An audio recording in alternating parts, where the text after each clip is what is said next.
Vlakith Karsivim Hrath Crashet. Only in Vlakith may we find light. These were the first words I ever read on Tirsu's slate. But they are no mere aphorism. They are law. They are creed. The root from which the 10,000 protocols stem. Forsake one protocol, and forsake Vlakith. Forsake Vlakith, and be the blood and meat which sates her dragons. If Voss speaks true, if Ascension is a lie, if tadpole purification is a fairy tale, then I have not sinned against Vlakith. She has sinned against me.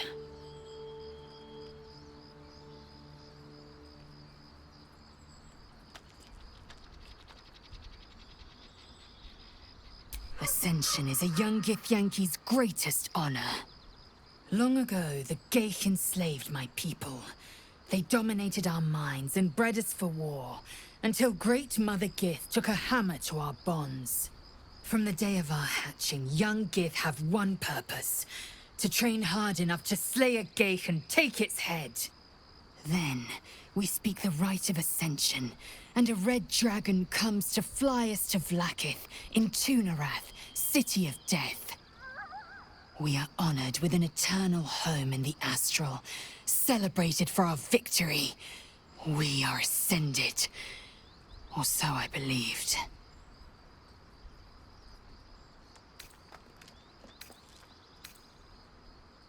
I don't know. I can't know. And that drives me mad.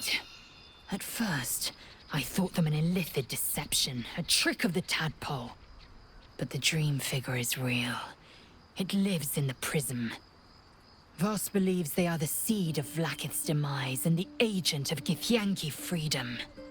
And I believe he may be right.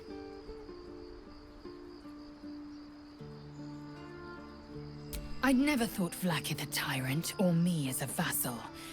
She was the source of my might, and I the envoy of her will. A warrior, a champion, a destroyer. But if Voss is right, and Vlakith consumes the Ascended to gain power, then I am no destroyer.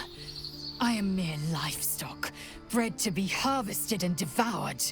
Every Githyanki is a slave with a singular purpose. Not to cull the Geich, not to prevent their grand design, but to raise Vlakith to true godhood.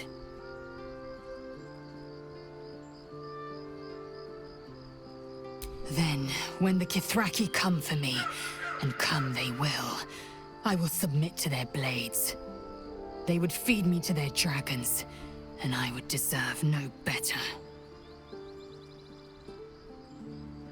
Yes, I'd like time to think.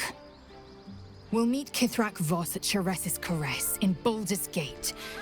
Until then, be vigilant. Vlakith's eyes are upon us.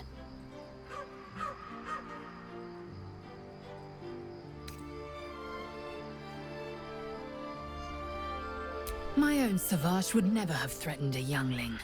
A waste of time and energy. The pupils themselves culled the weak from their ranks. I myself felled 4 of my own classmates once Kalir had 100 times circled Tyrell.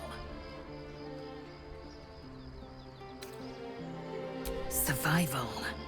My people have no use for cowards. Every trainee that I slayed was either too weak to withstand the lessons, or was cocky enough to pick a fight they could never win. They underestimated me, so they paid the price. The Githyanki are only as powerful as their weakest warrior. Jaquith de Venzir, the termination of the frail, strengthens us.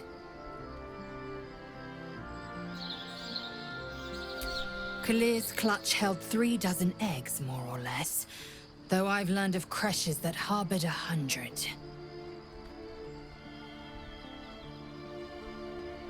Humanoid. How I despise the term. Githyanki are quite superior to humans.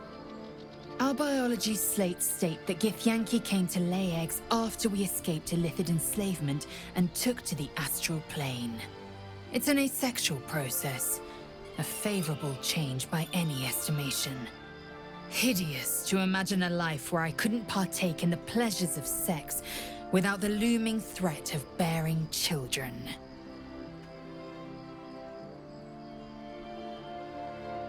Shukiani.